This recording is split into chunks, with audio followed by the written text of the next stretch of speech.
ছেলের জন্য টিফিন বানালাম, এই যে ব্রেড সেঁকে দিলাম আর ডিমের অমলেট। তো হ্যালো ফ্রেন্ড, কেমন আছো সবাই? গুড মর্নিং সবাইকে। তো এখন থেকে আমার ভিডিওটা শুরু করছি। এখন দেবো ছেলেকে খেতে, ওর স্কুলের টাইম হয়ে গেছে। তো এবার করবো রান্না। তো এই যে দেখো সব সবজি একবারে কেটে নিয়েছি আর তাড়াতাড়ি করে দুদিক দিয়ে রান্না করে নেবো, হয়ে যাবে। তো এই যে এখানে কেটে নিয়েছি আলু ফুলকপি, তো আলু ফুলকপি সবজি করবো।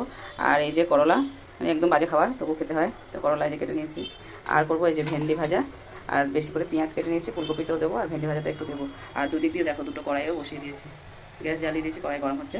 তো এবার দেবো এর মধ্যে তেল ঢেলে।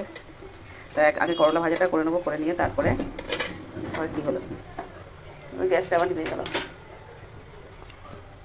তো একদিক দিয়ে করলা ভাজাটা আগে করে নিয়ে তারপরে বাকি আর কি ভেন্ডি ভাজা করবো, আর এই সাইড দিয়ে করলা ভাজা বসিয়ে দেবো। এই গ্যাসটা আবার নিভে গেছিলো, আবার জ্বালিয়ে দিলাম। তো ঠিক আছে, আমি কড়াইতে তেল দিই। দেখো কড়াইতে এদিকটা গরম হয়ে গেছে, এদিকটা তাড়াতাড়ি গরম হয়ে যায়, এদিকটা জোরে জোরে জল বলে এদিকটা তাড়াতাড়ি গরম হয়ে যায়। তো চলো তেল দিয়ে নিই।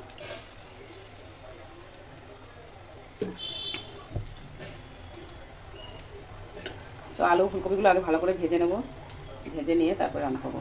আর এখনকার ফুলকপি অতটা ভালো লাগে না খেতে, কিন্তু কি খাবো, সবজি সেই তো রেগুলার একই, তাই আর কি খেতে হয়। বারে বারে ডিস্টার্ব করছে কেন আজকে স্টোভটা, ডিস্টার্ব করছে। তো ঠিক আছে চলো আমি এগুলো ভেজে নিই। আর আমার এই পাশের গ্যাসের চুলাটা আজকে ডিস্টার্ব করছে, বারে বন্ধ হয়ে যাচ্ছে। তো ঠিক আছে আমি আস্তে আস্তে ভাজি, তারপর তোমাদের সঙ্গে আবার শেয়ার করবো। তো দেখো এই দিক দিয়ে বসিয়ে দিয়েছি করলা ভাজা। আর করলা ভাজা আজকে হবে কিনা জানি না, বারে এই দিকটা নিভে যাচ্ছে শুধু, একবার করে মানে কেমন যেন একটা আওয়াজ হচ্ছে আর নিভে যাচ্ছে। তো যা হোক এই দিকটা আস্তে আস্তে করলা ভাজাটা। আর এইদিকে এই যে ফুলকপি রান্না করবো, তা আলু ভাজা আমার হয়ে গেছে কমপ্লিট। আর এখন এই যে ফুলকপিটা ভাজা করছি, তো একটু ঢাকা দিয়ে ভাজা করছি। আর যখন কাটলাম তখন কতগুলো ছিল, আর এখন একটুখানি হয়ে গেছে।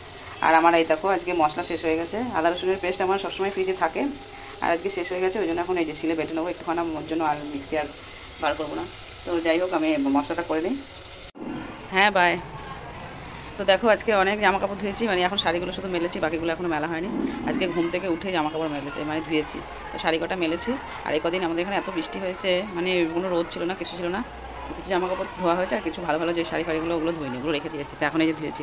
আর আমাদের এই যে স্কুলের ঘরের পাশে যে স্কুল, দেখো স্কুলে এখন প্রেয়ার হবে, এখন আর কোনো কথা বলা যাবে না। দেখো এই যে বাচ্চা কাচ্চা সব ঘোরাঘুরি করছে, তোদের এখন এই যে প্রেয়ার অলরেডি মানে ইয়ে করা হয়ে গেছে, 9টা বেজে গেছে। তো 9:10-5 থেকে চালু হয়, 15 মিনিট হয়। তো আস্তে আস্তে জ্বলেও কমপ্লিট করেছি করলা ভাজা।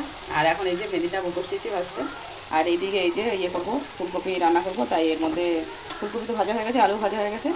তো তেলের মধ্যে এখন এই যে কারি পাতা জিরে পেঁয়াজ দিয়ে ভাজা করছি। আর এখন এর মধ্যে দেবো মশলা ঢেলে দেবো। আর ওইদিকে দেখো আমাদের মানে ঘরের পাশে যে স্কুলটা, ওখানে প্রেয়ার চালু হয়ে গেছে, শুনতে পাচ্ছ কিনা জানি না। দেখো আমার আর মানে বেশি কথা বলা যায়।